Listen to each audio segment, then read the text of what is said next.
안녕하세요. 오늘의 아침 묵상입니다. 마태복음 26장 14절로 25절 말씀 함께 묵상하도록 하겠습니다. 21일의 주님 행전이 이제 중반을 넘어섭니다. 매일 주시는 말씀으로 은혜 충만한 시간 되셨으면 좋겠습니다. 오늘 본문은 예수님과 제자들의 6월절 식사 중에 일어난 사건입니다.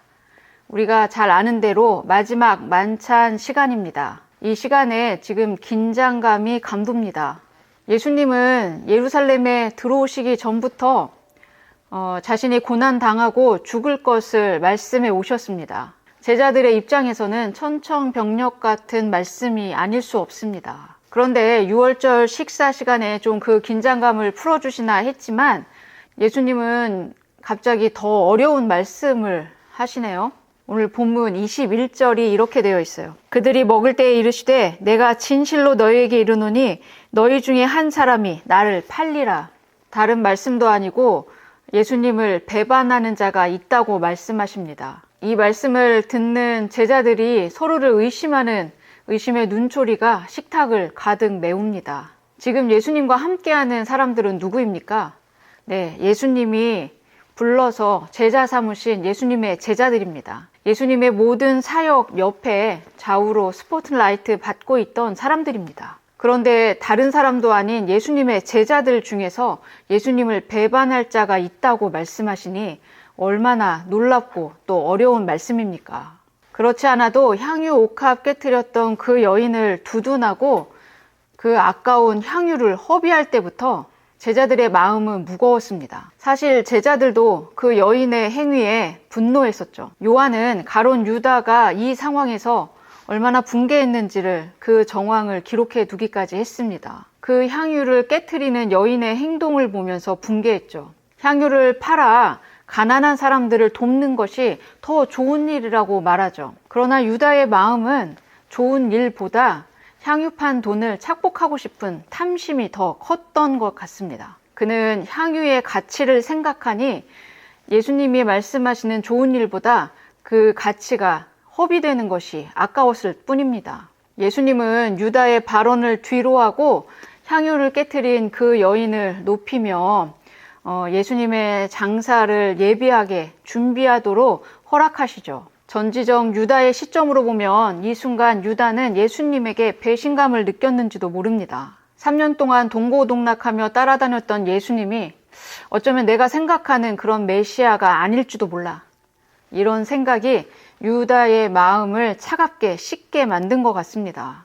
유다는 예수님이 자꾸 죽을 것이라고 이야기하니 자기가 생각했던 메시아, 자기가 따를 자라고 생각했던 그 선생님의 기대가 사라진 것 같습니다. 이분이라면 정말 뭐라도 할 것 같았는데 내 생각이 틀린 건가? 이런 의심이 유다로 하여금 배신감을 느끼게 했습니다. 본문 14절에서 16절이 이렇게 되어 있어요. 그때에 12 중에 하나인 가론 유다라 하는 자가 대제사장들에게 가서 말하되 내가 예수를 너희에게 넘겨주리니 얼마나 주려느냐 하니 그들이 은 30을 달아 주거늘 그가 그때부터 예수를 넘겨줄 기회를 찾더라. 예수님에 대한 기대가 사라지자 유다는 대제사장들에게 예수님을 넘겨주겠다고 흥정하죠. 그 대가로 은 30을 받아냅니다. 예수님에 대한 실망과 배신감이 유다로 하여금 자신이 피해자라는 생각을 하게 했는지도 모릅니다. 유다의 마음은 정해졌습니다. 예수를 팔겠다. 예수를 넘겨주겠다고 결정했습니다. 우리에게 유다 같은 본능이 없을까요? 우리도 그럴 때가 있잖아요. 내가 생각하는 교회, 내가 생각하는 성도, 신앙, 또 목사, 예수님 이랬으면 좋겠는데 그런 우리의 기준과 생각에서 벗어나는 성도, 또 목사, 교회, 또 그런 신앙을 보면 우리의 마음이 참 불편해지죠. 유다는 그렇게 생각했어요. 메시아라면 응당 이런 일을 해야 되는 거 아니야? 우리에게도 내 생각, 기준이 불편해지면 언제라도 은 30을 선택하는 유다 본능이 잠재되어 있습니다. 다시 본문으로 돌아가면 이때는 6월절 식사 중이었잖아요. 오늘 본문 18절에서 예수님은 이제 예수님의 때가 가까이 왔다고 말씀하십니다. 제자들은 너무나 놀라서 식사 중에 예수님이 제자들 중에 한 사람이 예수님을 팔 것이라고 선언하자 제자들은 각각 놀라서 이렇게 묻습니다. 주님, 저는 아니지요? 그러나 이 장면에 유다는 벌써 호칭부터가 달라져 있습니다. 25절이 이렇게 되어 있어요. 예수를 파는 유다가 대답하여 이르되 랍비여, 나는 아니지요. 유다에게 이제 예수님은 선생님, 그저 랍비일 뿐입니다.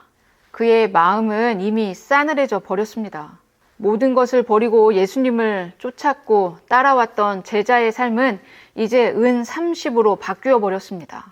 우리가 잘 아는 모파상의 단편소설 목걸이에서 마틸다는 허영심 때문에 친구의 다이아몬드 목걸이를 빌리고 결국은 그 목걸이를 잃어버립니다. 그 잃어버린 다이아몬드 목걸이를 변상하기 위해서 거의 10여 년을 하녀처럼 정말 열심히 일해서 그 모든 빚을 갚죠. 그러나 나중에 그 목걸이가 가짜인 것을 알게 됩니다. 이 세상은 가짜를 얻기 위해 목숨을 걸라고 말하죠. 가론 유다는 은 30으로 영원한 생명을 팔아버립니다. 진리이신 예수님을 돈으로 환산해버립니다. 그런 유다가 안타까운 예수님은 이렇게 호소하십니다. 인자는 자기에 대하여 기록한 대로 가거니와 인자를 파는 그 사람에게는 화가 있으리로다. 그 사람은 차라리 태어나지 아니하였더라면 제게 좋을 뻔하였느니라. 예수님은 너무나 마음이 아프셨습니다. 모든 것을 아시는 주님이시지만 예수님은 예수님의 시간을 걸어가십니다. 여러분에게 예수님은 어떤 분이십니까? 나의 어려움을 해결해주는 슈퍼맨입니까? 나의 분노와 억울함을 해결해주는 상담가입니까? 달면 삼키고 쓰면 뱉게 되는 그런 선택적 주인입니까? 한 여인은 전 재산이었던 향유를 깨트려 영원한 보물을 소유했고 한 남자는 보물을 은 30에 팔아버립니다. 여러분에게 예수님의 가치는 얼마로 환산되십니까? 주님은 자기 목숨으로 죄인인 우리의 죄값을 치르고 우리를 구원하셨습니다. 하나님의 사랑은 자기 아들을 죽여 죄인인 우리를 구원하는 데 허비하십니다. 이 진리 앞에 우리는 냉철한 생각, 차가운 판단이 필요합니다. 내가 정말 그렇게 구원받을 만한 가치가 있는가? 하나님은 왜 죄인을 살리기 위해 이 무모한 일을 허락하셨을까요? 우리는 또 매해 반복되는 고난주간 부활절을 준비하고 있습니다. 올해 21일의 주님 행전 동안에는 우리의 이성은 차갑게, 그러나 우리의 심장은 뜨겁게 주님을 만나는 저와 여러분 되기를 부탁드립니다.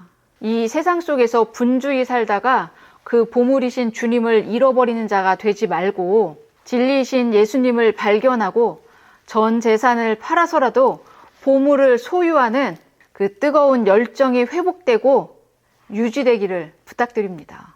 한 번뿐인 인생 예수 진리 거부하며 주여 나는 아니지요를 연발하는 어리석은 인생이 아니라 믿음으로 뜨겁게 살아내는 멀티 꿈의 교회 모든 성도들 되기를 축원합니다. 잠시 기도하도록 하겠습니다. 사랑이신 주님 감사 영광 올려드립니다. 우리는 주님의 가치를 세상의 기준과 내 판단으로 저울질하고 있는 영역들이 없는가 우리가 잘 점검할 수 있도록 인도해 주옵소서. 이 세상의 가치 기준, 이 세상의 판단으로 또 내 생각과 경험으로 주님을 판단하는 건 내려놓고 진리 대신 주님을 붙잡고 사는 뜨거운 열정 회복하고 또 살아낼 수 있도록 세임과 능력을 더해 주옵소서. 우리의 생각은 차갑게, 우리의 심장은 뜨겁게 반응하는 믿음의 역사가 멀티 꿈의 교회 모든 성도들의 삶에 드러나고 또 회복되어질 수 있도록 주님 역사하시고 강권해 주옵소서. 주님께 모든 것을 의탁드리며 예수님의 이름으로 기도드렸습니다.